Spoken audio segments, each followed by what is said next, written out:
just kick this off. I'm going to turn it over to Chris for a little bit. And Chris, why don't you give us some background? I think it's so cool that one, that we have you on here, but two, you've got a very unique perspective because you've come from, you have a law degree, you practice law, and now you're on the business side, you're on the marketing side. So I think you provide a really interesting perspective that will be helpful for a lot of our listeners. But take a few minutes and kind of explain your background. Absolutely. Thanks, Mark. And I'm glad to be on. Background wise, so I'm now senior manager of vertical marketing here at CallRail. But before that, I graduated from law school in 2006, practiced for about 6 years with smaller mid-sized firms.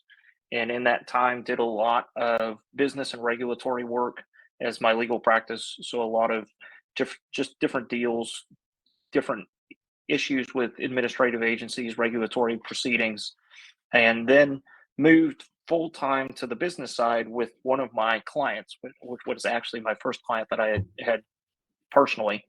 And in that situation, I started out doing our legal and our HR, moved on from there, and eventually had our strategy and marketing, and did that for about 8 years. So it really kind of gave me a unique perspective, I think, where I have the ability or the experience and understanding of a professional practice setting and the needs of serving clients, and really the time pressures that you have in a professional practice setting, like a dentist, like a doctor, like a lawyer, as well as then moving into what was a flooring distributor, and very much more so marketing and sales oriented. So it gave a very different dynamic, an introduction to a new kind of area of industry, and just a little different way of perceiving customers and how customers or patients interact with you. No, definitely. I mean, I think that's neat that you have that just very experience, because it sheds so much light on what we're going to talk about today. I mean, I remember out of college, I started a photography company, and it was tough. I mean, you try all these different methods. I studied marketing and advertising in college, tried everything that I'd learned, and it didn't work. Like, it just wasn't, it didn't translate. Sometimes the school doesn't always work in the real life, and sometimes it does, but in this case, it didn't for me. And I remember just trying everything, from SEO to pay-per-click to, social media, all these things. And I just couldn't quite figure it out. And it wasn't until I had someone guide me through this marketing attribution concept, being able to truly track from the start to the finish, that it really opened things up for me in my company. That's really when I saw this exponential kind of hockey stick style growth. And then since, grew that business, transitioned into marketing and execution. I just love it. But it's when it comes down to you have to make it work, like, you really need to know the numbers. You need to know how that whole pathway that we're going to talk about a little bit. So super excited to have you on. And then tell us a little bit too, just about CallRail, because I think that helps people understand, like, for those who don't know about CallRail, just give them a little bit background so that they know what you do day in and day out. Yeah, so we're a lead intelligence platform, really a software solution that helps you take your leads and turn them into better customers. So it's really boils down to three components. We have a lead tracking component, which is call tracking and form tracking. So any of your leads, that's what we're going to talk about a lot of with attribution. That's really where that lead tracking component comes in. And then we have a conversation intelligence component, which takes all of the conversations that you have as a practice and really analyzes them, understands them, can organize them, summarize them, and really pull out the insights that you're getting from the conversations that you and your team are having on a daily basis. Yeah. Yeah. So it's just visibility into this whole process that we're talking about, really.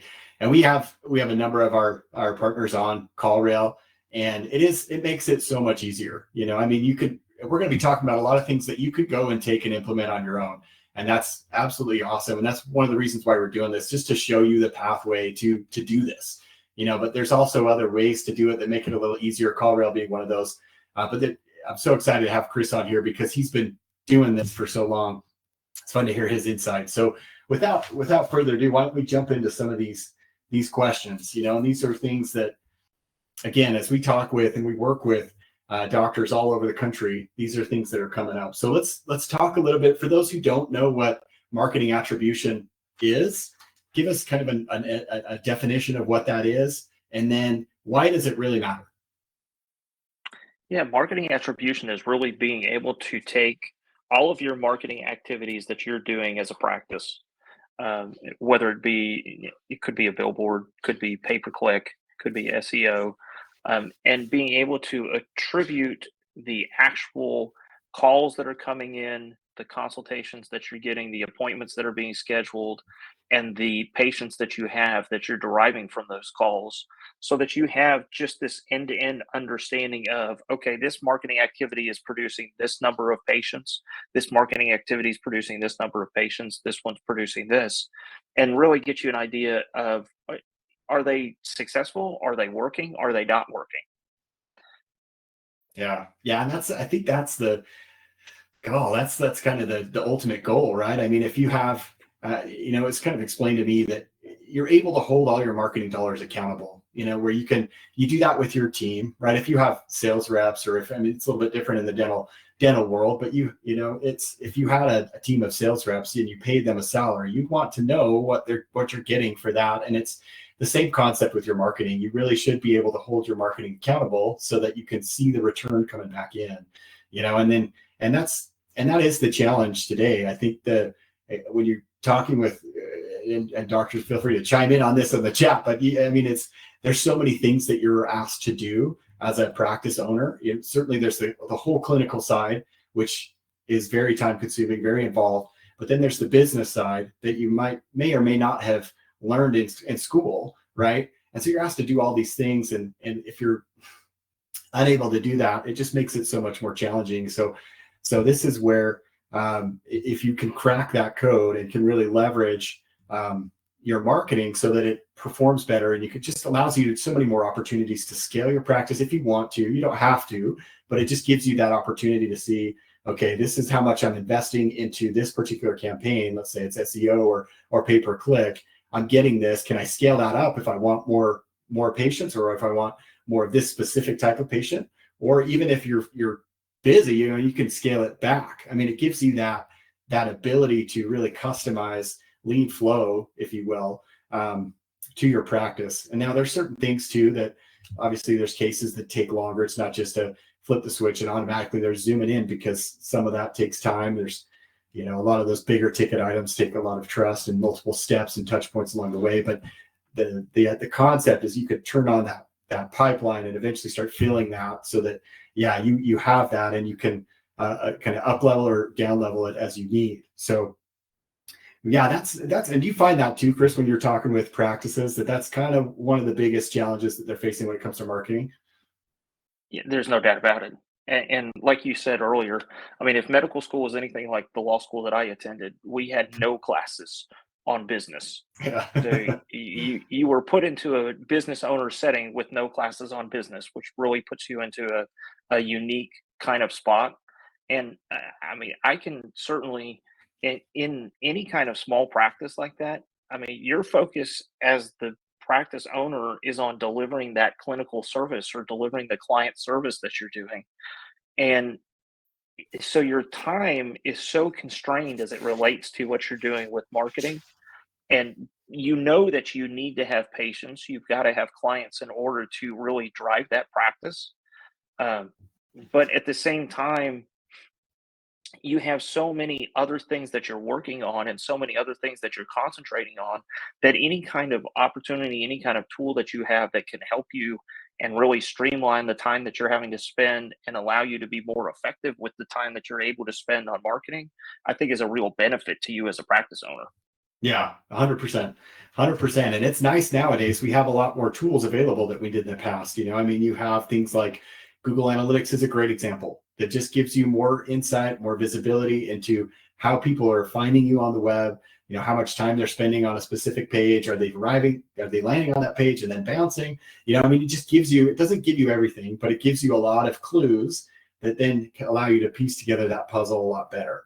And then that's one piece of the puzzle, but there's other things too. You can do things like specific landing pages, and a call tracking is obviously a big one that we're going to talk about today. But those are all just elements to that, and it's funny, as we were talking about this, I remembered a quote from, his name's John Wanamaker. He was a U.S. merchant back in the day, years ago, 100 years ago. But he said, half the money I spend on advertising is wasted.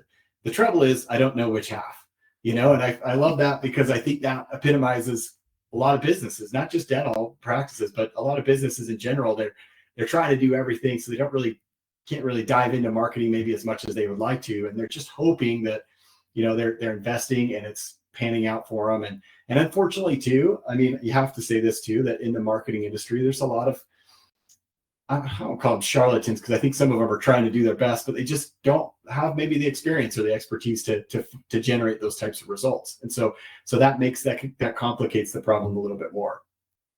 I mean, you're always going to get people who definitely, if it's to their benefit, to tell you that your marketing is very successful. They're going to tell you that just because that benefits them. Yeah, I it's think in at their the same best time, interest. yeah. I mean, I like you going back to the quote that you had. I mean, you have a situation where you could you could think that there are patients coming in the door and that your practice is quite successful, but at the same time you don't know what is bringing those patients in the door. Yeah, You don't know what potentially you're spending money on that you don't really have to be spending money on, and that you could actually adjust and put money into other places that are really what is driving those patients to come in the door.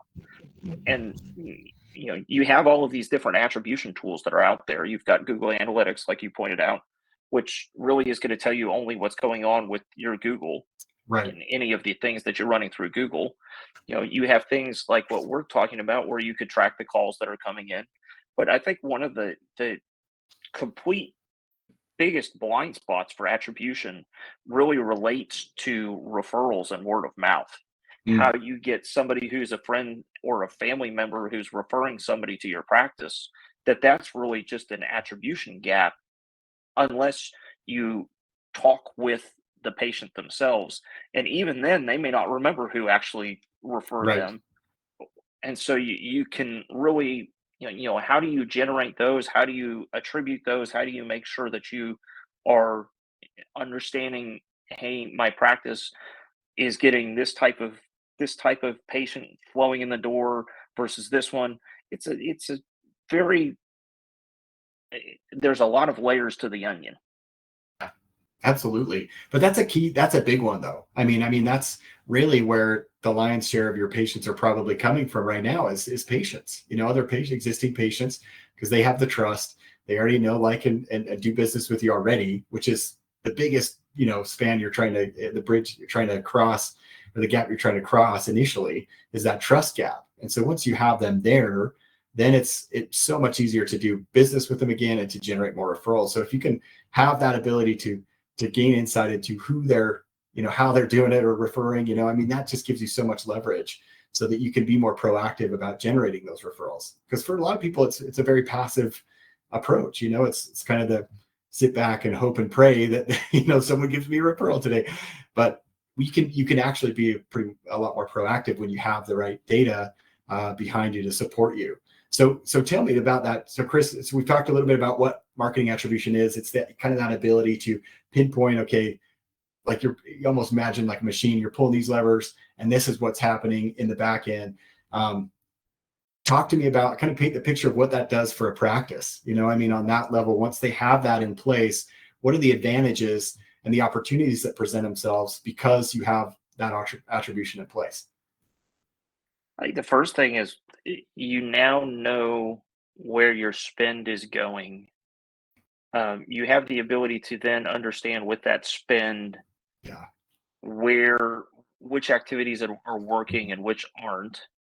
And with that, you can then really begin to, and I really dislike this word, but there's not much that is better than it, which is optimize the Yeah. marketing that you're doing, right? So that you can steadily begin to lower your patient acquisition cost at the same time as you're driving more patients into your practice. So it becomes a snowball of working through things. You know, I think like when you were talking earlier about your starting out with your business that you started out with right out of college. I mean, I joke we do a lot of things like ICPs, ideal customer profiles Hmm. at CallRail. And my joke is always that, the ICP that I had when I was starting my practice was whatever would allow me to eat that week Right. I mean, because it's so basic. it's just, there just isn't one. It's whatever client comes in the door that allows Yeah. you to pay the bills. And I think, you start out with that but that's not going to really scale your practice, Hmm. and it's not going to provide you with any kind of steady source of income or anything like that. So as you start to build your practice, you can use these different tools like the attribution tools that you have and begin to build that snowball so that you can then attract more and more and more patients and really adjust it so that you can have an ICP as you go forward. Right. Are you looking to attract these types of patients? Are there services that you're providing that are only going to be services that are paid for by these patients? Right. And really kind of iterate until you've got something that is driving a practice that you want it to be driving. Yeah, totally. Totally. I mean, I couldn't agree more. When I was starting my photography business, it was just, I'm going to take anyone who I can, and over time though, I realized that, hey, that's not good for me. It's not always good for them either, because I might not be the best fit for them for this particular project. It's just like, it's for some dentists, like they might not be able, could they technically perform that service? Yes. Would it be in their best interest to? Maybe not. I mean, maybe they're not as comfortable. Maybe they're just, it takes them longer. They're not as fluid with that, whatever the case may be. And so it gives you the ability to really refine who that is, who that ideal client profile is, and for the people that you can hit it out of the park for every time. Like that's kind of the way I see it, where it's a grand slam every single time, because you understand what they're going through. You can relate, you can empathize, and you can deliver. And that's the power that this brings, is it allows you to really hone those campaigns so that you're attracting.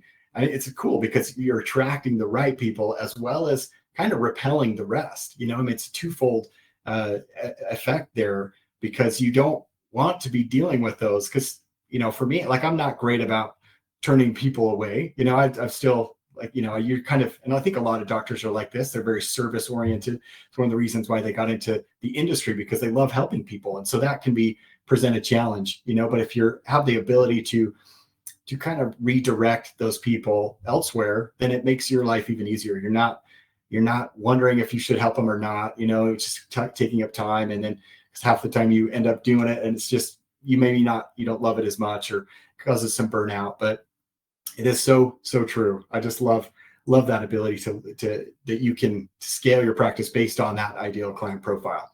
What else? Yeah, what else do you see in terms of, when you see practices that are just have that dialed in? What is that? What else does that do for them? You've got an understanding. A lot of times you don't know what opportunities you're missing, what patients That's a are good out one. there that you potentially are not bringing into your practice. And the more attribution that you have, the more understanding of the calls that are coming in, of the leads that are maybe coming in over the web, then you can really understand, was this an opportunity? Did I miss this opportunity? How did I miss this opportunity? Why did I miss this opportunity? And then work either on your own or with a team that you have to realize and to put into place plans of action that allow you to not miss those opportunities as you go forward. Yeah. And it could just be as simple as there was a service that I didn't offer to that Yeah. patient, you know, or it could be, hey, I just missed the patient completely. And so I think Totally. all of those, once you have a better understanding of everything that's going on with your marketing activities, that allows you to then hone in on those. And and I really think that those missed opportunities, you're not having to generate a new opportunity. It's an opportunity that was there, that was right in front of you for your practice, and that you can then just capitalize on as you move forward. Totally. Totally. And I think what's neat too is that, I mean, we were talking a little bit earlier about how some of these some of these treatment, they take a long time. It's a big conversion cycle, to get someone who's, ready to for a smile makeover, or all these veneers or things like that. I mean, that could take a while, multiple touch points for them to feel comfortable, to build that trust, to know that you're the right provider for them. And what this attribution really allows you to do too is look at each step of that process and fine tune that, so that it's like a greased chute. It's like the slide that has this grease, and once they start down, they just can't stop. They just keep going, because you've figured out, okay, these are the questions at this stage. Step 1 is this. Step 2 is this. Here's the friction. How can we remove that friction so that it's even easier for them to take that next step? And I think that's the cool part, because it makes it such a better experience for the patient as well. They're not gaining some momentum and then all of a sudden hitting up against a wall thinking, this was a waste of time, or but it actually it caters directly to that patient experience. And I think that gives you, in the end, with all that data, and if you take that and apply that, it gives you an unfair advantage, that other practices simply won't have, because they don't have the visibility into that. Yeah, I think it's healthcare, especially trust is such an important factor, because you're dealing with somebody's personal health. I trust is a huge factor with lawyers and legal services, but it takes it to another level with healthcare. Yeah. And building that trust, demonstrating that trust, the empathy that you can provide to prospective patients or patients, uh, it is that step that I think moves down to where they become an advocate for your practice. It's funny because you're talking about patient experience. My wife had reconstructive surgery, and the surgeon who we've met was initially, I couldn't stand the guy. And it was just, he repelled both of us. And we both sat there and said, okay, we're not really sure that we want this person to do that. And then we decided, though, that we would come back one time, and he had a little bit different, and he knew a whole lot of my wife's history. Like, he knew it by the back of his hand. Yeah. And he suggested one or two other things, and within that, he was able to really kind of build the trust. And what went from somebody who is just completely repelling us to somebody who became an advocate for my wife, a tremendous healthcare provider for her, and somebody that we would recommend all over the place going forward, right? It just can flip so quickly. It just depends on how you handle it and how the patient experiences it. Totally.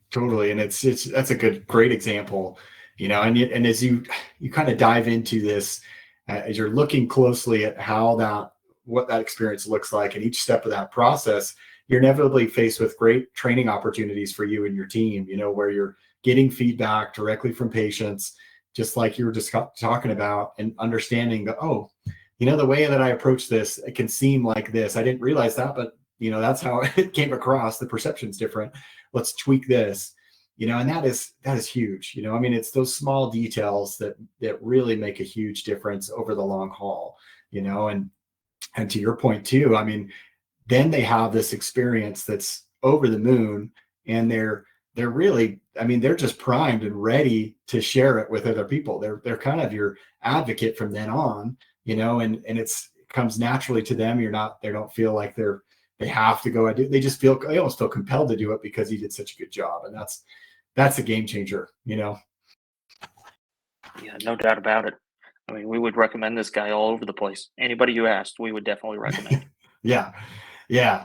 Okay. So let's talk a little bit about, we've talked about having these tools in place, but tell me this, Chris, because I hear different things from all the time and it's not just to practice, sometimes this is a big challenge when working with different agencies, even, is sometimes they will, and you mentioned this before, well, they'll position the data so that it's in their favor, and it might not be really doing anything for the practice, but it can look good.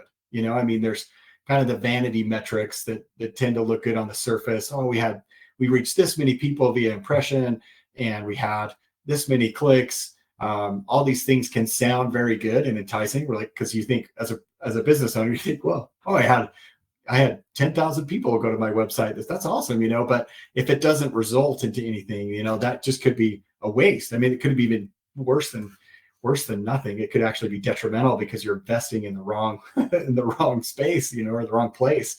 So what type of data, when you're someone who's let's just take a practice who's starting to, I guess, convert over to marketing, and they want to start looking at data, what would you recommend? What data points should they really consider? I think there's probably 4 or 5 that are the most important if you're really taking a look at your marketing.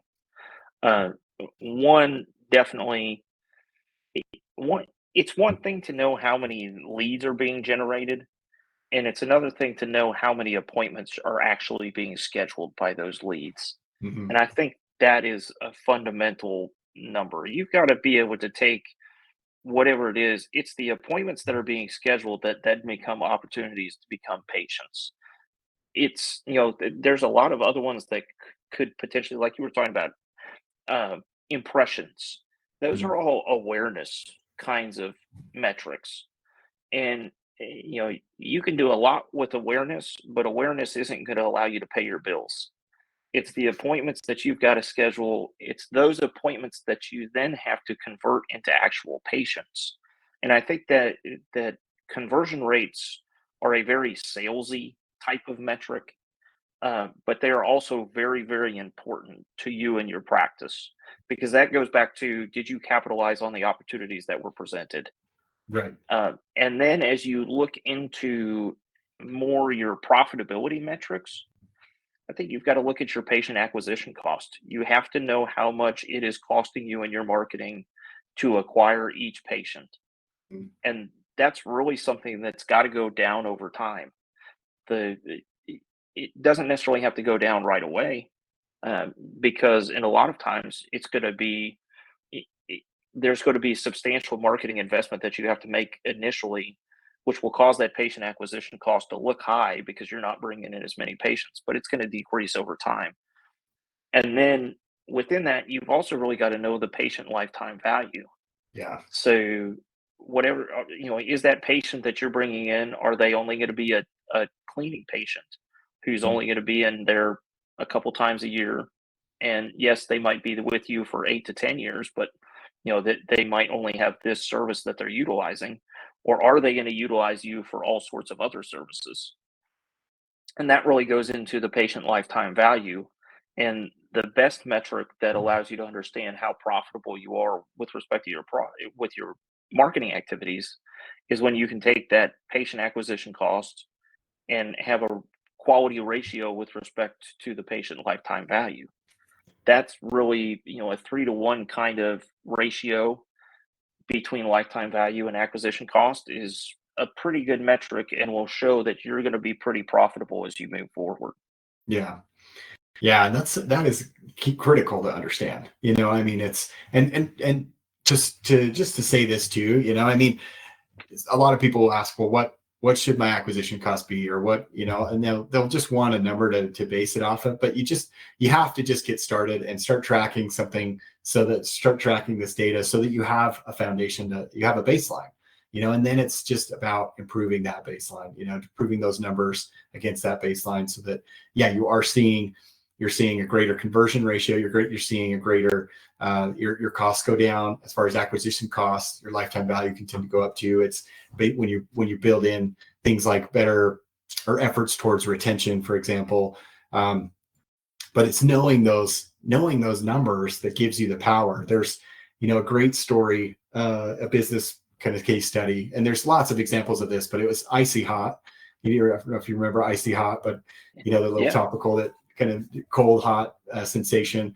But they were doing okay. But this business group was approaching them to acquire them, and they were doing probably about $1 million maybe 1 to 2 million in sales annually. So not great, not anything that, not anything like they were, recently, but this group saw the potential in that. They did their due diligence, and they looked at specifically at that lifetime value, because what they discovered was that most of their customers came, and once they acquired a customer, they were a customer for pretty much for life. I mean, they would buy it, but then they were almost, just on a schedule where they would purchase and repurchase.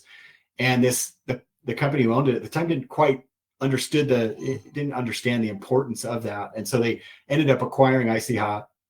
And what they did is they partnered with all these different media outlets, TV, radio stations, and they would just say, anytime you have free airtime, you sell our product, we'll give you 100% of the initial revenue. We'll give you all of it, and we'll pay for shipping to get it out. We'll pay for returns, all that stuff, because they recognized all that potential was on the back end. I mean, once they acquired the customer, all that was gravy. I mean, all that came back to them time and time and time again, and they grew it and ended up selling it for, I don't know, like 80 million or 100 million or something like that, but that same principle can apply to a practice where, if you understand how to get the right patient into your practice, and I'm not saying it has to be a break even or even, going to a loss leader or anything like that, but just helping you understand the numbers behind it, where you can afford to invest. Maybe it's 100, maybe it's 150, maybe it's 500, depending on the type of patient, just because you're going to make that up on the back end. And that gives you so much leverage long-term, that other practices are just not going to have, because they don't know the numbers, or they're maybe a little gun shy to take advantage of that. So I think that's a critical one too, and we talked about this before, just in our pre-call stuff, but conversion rate, talk about that a little bit, and just a minor tweak and what that can do for you. Yeah, I mean, with conversion rate, that to me is the most underutilized metric that's out there, in the sense that when you're looking at, if you have 50 calls that come in and your conversion rate is 50%, you're taking 25 of those calls and turning them into appointments.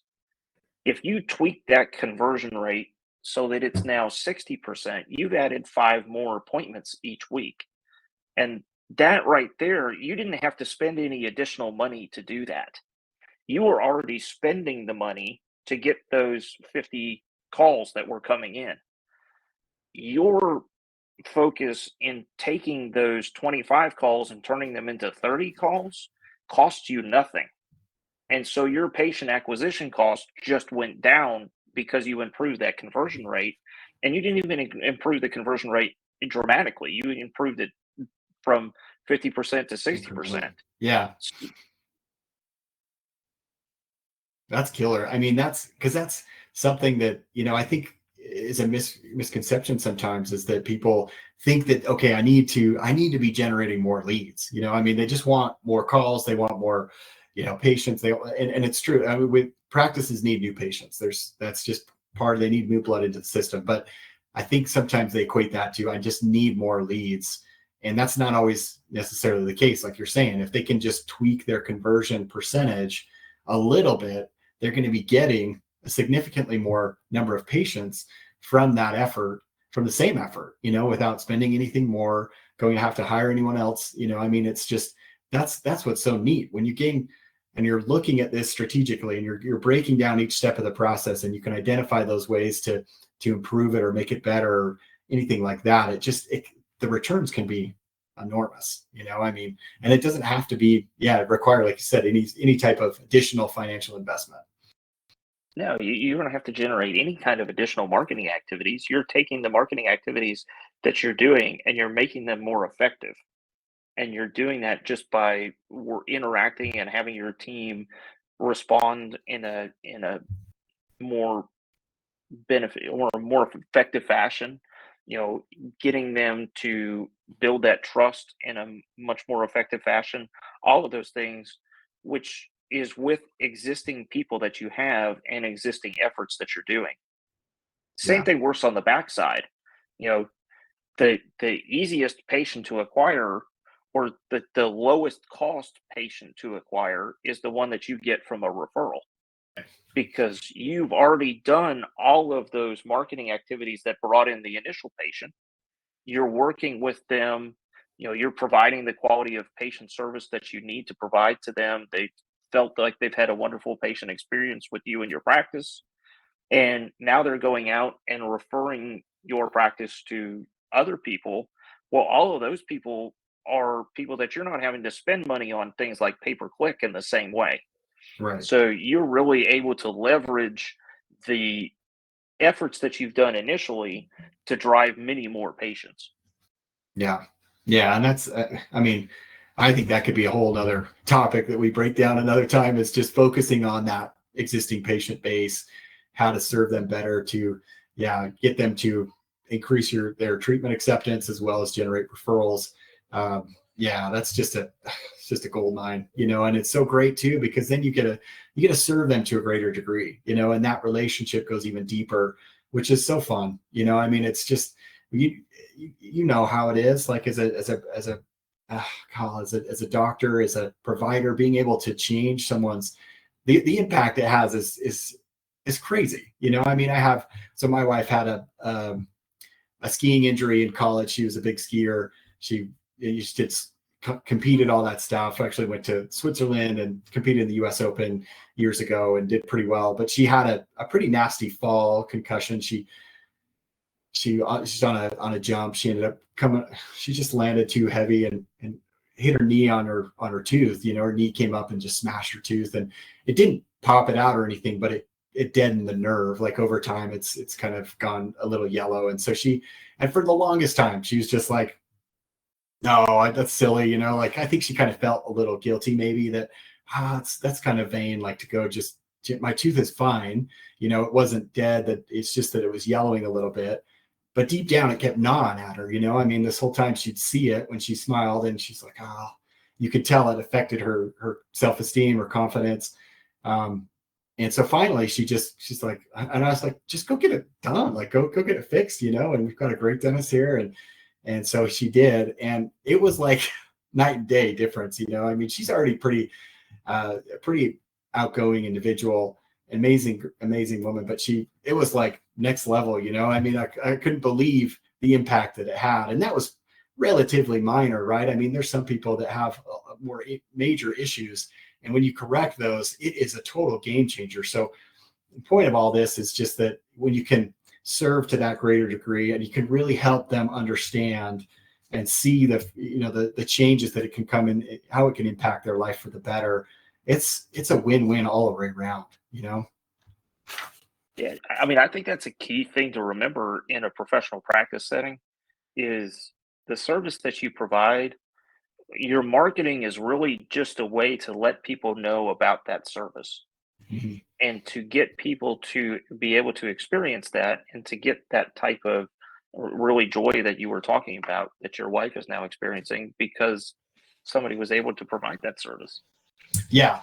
And we're very much aligned in that regard. When it comes to the marketing approach, it's not we're going to strong arm you into coming to our practice, or, I mean, it's really about educating and finding the right fit.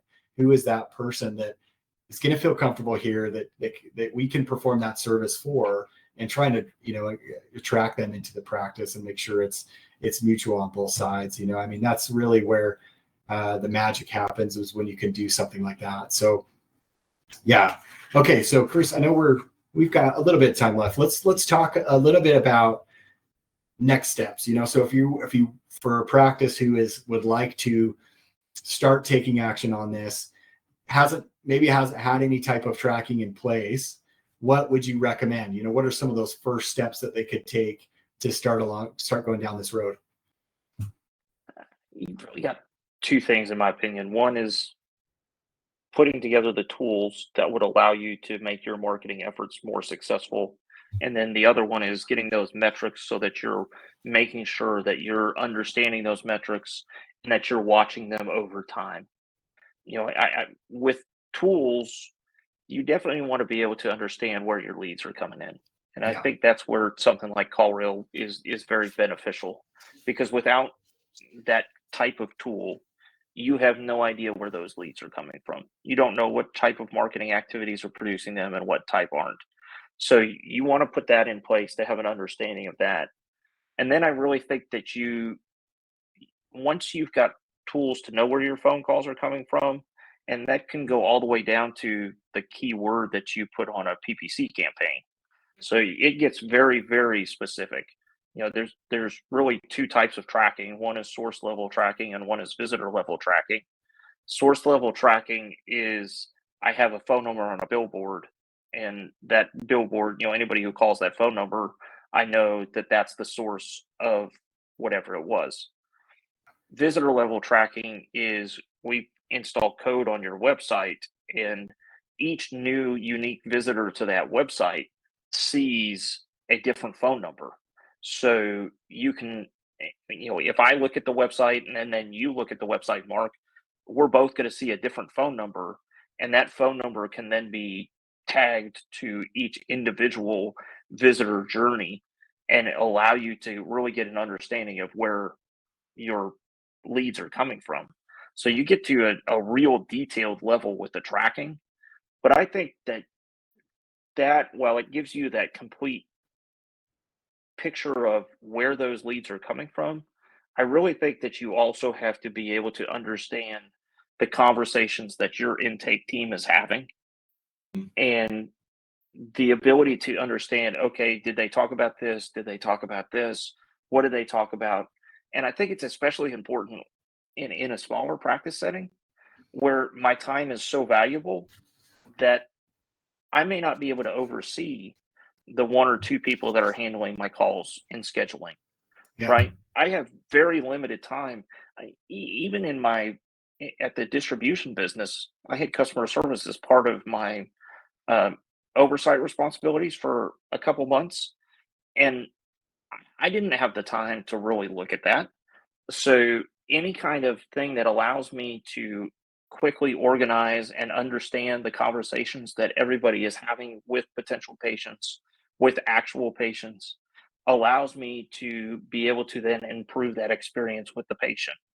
So I think you need all of those in place. And then you can start tracking those metrics. Once you've sat there and said, hey, this is a metric that I'm going to look at, this is a metric that I'm going to look at, this is a metric that I'm going to look at. But understanding that, okay, if I decide, hey, I'm going to scale my practice tomorrow, Mhm. I recognize, okay, I'm going to have to put in an investment to scale that practice. And so those initial numbers may not look great. I just have to understand that this is something that's not a 1 month horizon. This is a Yeah. 3, 6, 12-month horizon. Yeah. We're committed to building this. Yeah, and that's something too that is very, very important. I feel like too is just that, hey, it's time to adopt this mentality that I'm going to figure this out. I use that phrase all the time. Like, I know it seems foreign, I know it seems maybe overwhelming or complex, but as you get into it, it really breaks down nicely, and you'll get better at it the more you do it, just like anything in life, pretty much. But adopt that mentality that we're going to figure this out, because when I do, it's going to give me all these opportunities, and I want to go back to one of the things that you mentioned, just because about when you're looking at the calls, you're looking at how things are being handled. One of the cool things about diving into marketing in general is that it gives you a different perspective on how a patient can come to find your practice, and what that process looks like. We call patient journey the customer journey. It's called a lot of different things, but I think it just makes you look at things more strategically, because we were talking, I think it was before we started this, but just how, like in my neighborhood, before on my way to the dentist, I have my pick from like 12, 10 dentists, all on my way to the one that I go to. Right.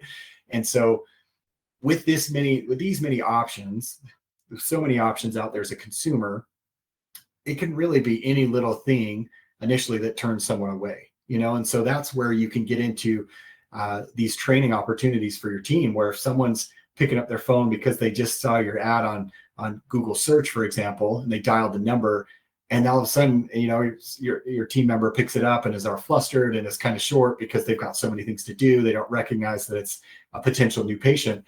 That can just kill the deal right there. Like the patient could say, well, they obviously don't care that I come in, or anything like that. And it's those little things that seemingly don't make a big deal, but they really do. They can really steer you one way or another, because like I said, I could go to any other 10 ones on my way there, if I wanted to.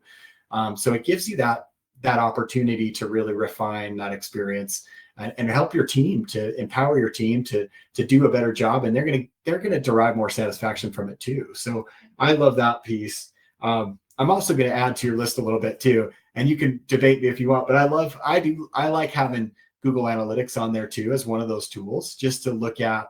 It can feel a little overwhelming because there's so much data, and half of it probably will apply to you directly, but it does give you, again, some insight as to some of the activities, the campaigns that you're running. Where are people going from this page to the next? What source is it coming from? If you're running multiple, let's say you're running Google search, let's say you've got, your Google business profile listing, you're doing some SEO, all these things, it can really help you get a better sense of what that looks like in terms of volume. And even help you understand like some of the, Chris was saying too, some of the search terms that people are using, the language that patients use, and that's really important to know. It's those things that can really make a difference and build that credibility when you're using that same type of verbiage to them, and they feel like, oh my gosh, dude, like they know exactly what I'm talking about. That happened to me with my photography company, was just years ago, I was able to really define who was a good fit for. And I had multiple clients that after were like, dude, I read your ad on Facebook and it felt like you were in my head. And I said, Bill, I nailed it. Like it was so cool, because you really put the right message out there, and you attracted the right client or the right patient. And it was just a dream come true scenario for both sides. So yeah, it allows you to do so much more. Any other thoughts on that, Chris? I know I kind of steamrolled that a little bit. Sorry. No. I think what you bring up is a unique point that we are in now that we weren't in before, which is that there is not a scarcity of choice. There's an abundance of choice now. Mhm. And that makes things very, very different in terms of how you have to market your practice and the service levels that you have to provide. At one time, if you were the only provider in town, you're providing not necessarily, I wouldn't go so far as to say, it's as close to an essential service as you can have, Yeah. right? And if you're the only provider in town of that essential service, you're basically like somebody who's selling Coca-Cola. You just put the order out in front and somebody signs how much they want. Right. Um, you know, but on the flip side, now you've got an abundance of choice. There's 10 to 12 providers just in your little area of town that you can choose from. And so things like how your team is answering those calls, like you were saying, that is a difference between I'm bringing on a new patient or that patient's never going to call me again. Yeah. And that those are very, very different. And it becomes heightened. The importance of that and the importance of delivering that experience is heightened when there's an abundance of choice that's out there like there is now. Totally. Yeah, absolutely. Absolutely. Okay. Well, I'm just looking at the clock. I want to stay true to time. I wanted to see if there's any questions. Yeah. From anyone listening, if they want to type those into the chat that we have not answered, or if you want further clarification on anything that we've talked about. I know it's, I think Chris, you probably agree with me, but when we get into this, sometimes we, those marketing geeks that we can go, really deep or really fast. So if there's things that just didn't make sense or anything like that, just pop those into the chat. I'm happy to answer those in the few minutes that we have left. And always too, like I mentioned before, let us be a resource to you guys. If you have questions about this whole process, if you have questions about, phone tracking, if you have questions about Google Analytics, things like that, we'd love to help answer those and be a resource to you. So you'll get an email too that has has our contact information. It'll come with a replay of this webinar too, so that you can reference it in the future. But yeah, just know that we're here to help. So if you have any questions, feel free to pop those into the chat, and we can start looking at those, start answering those. Chris, any other thoughts too that we didn't touch on while we're with the time remaining? Anything else that you feel like would be important for them to know right now? I didn't want to do too much. We talked about that too. We didn't want to like fire hose them too much, because you can go pretty deep. But any other thoughts? No, I think, like you said, you don't want to.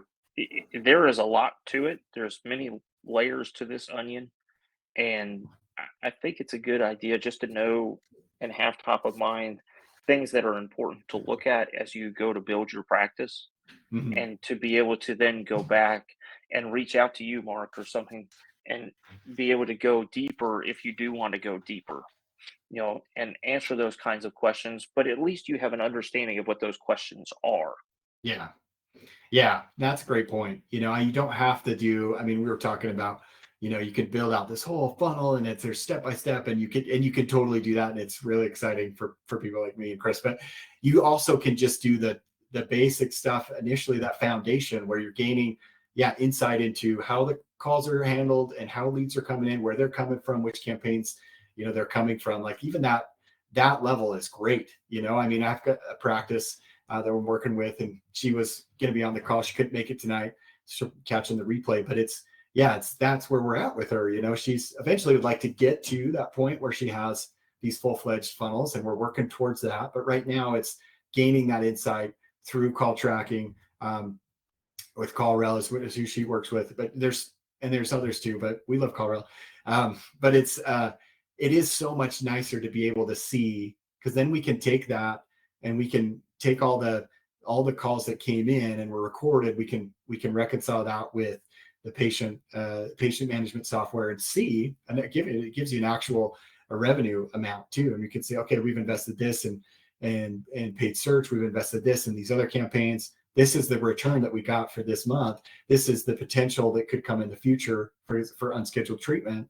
And it's so much easier. It's this clarity moment, like, oh, okay, I know that we're getting a return on this, instead of it, because sometimes it just gets left up to how you feel, like, oh, well, it seems busy, I think it's working. Okay, I got a good question. Dr. Jason Downey says, how do you know how long to try different methods before you know if they're working or not? That's a great question.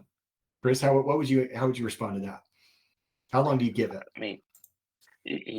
That would definitely, you're going to get my favorite answer, which is it depends. Oh, you dirty rat. But, just kidding. but I think if you're looking at, I would give anything 3 to 6 months if you're trying to understand. I'm of the belief that longer is better than shorter. Though you can see on some things, if you're trying an activity and it doesn't work and it hasn't generated anything at all, that is quite possibly a dud, right? Yeah. And you could see that within a month. But it just kind of Right. depends, what you're trying to do. Mark, I defer to you because you've got more of the on the ground experience with different marketing activities.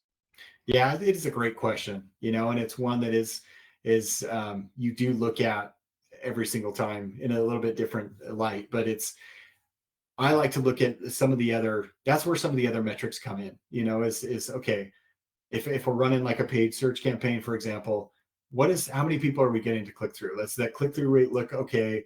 Are we reaching the right audience? Because there's kind of this magic between the message, the market, and the so like the audience. Well, no, that's not right. But you got to have the right message, you got to have the right audience, and you got to have the right timing. So as long as you have those, you can start to look at some of those other metrics and see, okay, I can see where they're getting held up. And it might be on, if we're driving them to a specific landing page, maybe that landing page isn't clear. Maybe we're getting a good click-through rate, and we know that this is good traffic because of the audience that we're targeting. That's exactly who we want to be in front of. But if they're not converting on that page, maybe it's that page. And so sometimes, and what's cool, if having some of these tools in place, where you can listen in on those conversations and see, because that's going to help you determine, is that the right audience after all, or what is their hang up, and then you can try and preempt a lot of those objections with the copy or with the landing page, or just helping to deliver on those, and so I think another thing that I would definitely consider is, are there other practices, are there other doctors that are having success doing this, because then if you know that they are, then it's I think it's a little bit different story. I think it's a longer time frame. It's like you can figure this out. If they're doing it and it's working, I think there's no reason that you can't do that, unless it's some bizarre scenario. But I would say, yeah, are there other people that are doing this that's working well for them? Then that's going to help determine how long you can go. But it's also too, it's subject, because we don't have unlimited funds, and so you've got to be able to invest with knowing that it might not give a return right away, so I don't ever want to push anyone into investing something that they're not, that's going to cause a detriment to their practice in any way. So I know it's not a straightforward answer as we'd like, but yeah, I think by looking at some of those other metrics, it can help you identify if you're on the right track. But usually I'll say, even then, give yourself 3 to 6 months is a good answer.